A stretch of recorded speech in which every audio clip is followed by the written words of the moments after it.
నీ వాత్సల్య బాహుళ్యం చొప్పున నా అతిక్రమములను తుడిచివేయుము.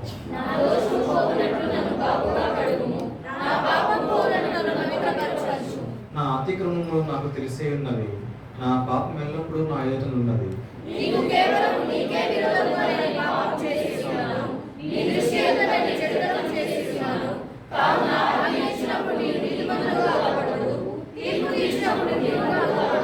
నేను పాపంలో పుట్టిన వాడను, పాపంలోనే నా తల్లి నన్ను గర్భంలో ధరించెను.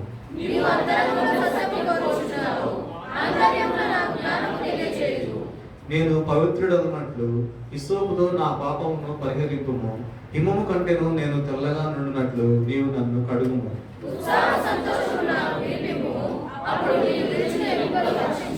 నా పాపములకు విముఖుడవు కమ్ము, నా దోషములన్నిటినీ తుడిచివేయుము.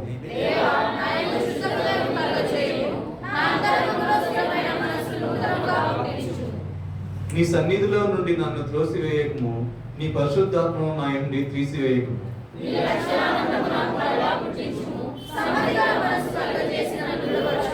అప్పుడు అతిక్రమం చేయు వారికి నీ త్రోవలను బోధించెదను, పాపులను నీ తట్టు తిరుగుదురు.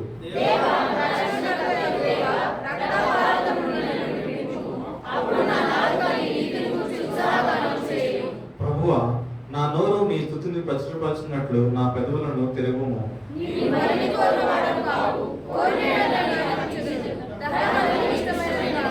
విరిగిన మనస్సే దేవునికి ఇష్టమైన బలులు.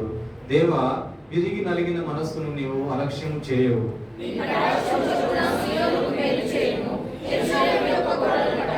అందరూ కలిసి చదువుకున్నాం. అప్పుడు నీతియుక్తమైన బలులను, దహనబలులను, సర్వాంగ హోమములను అప్పుడు జనులు నీ విగ్రహముగా కోడలు నటించెదరు.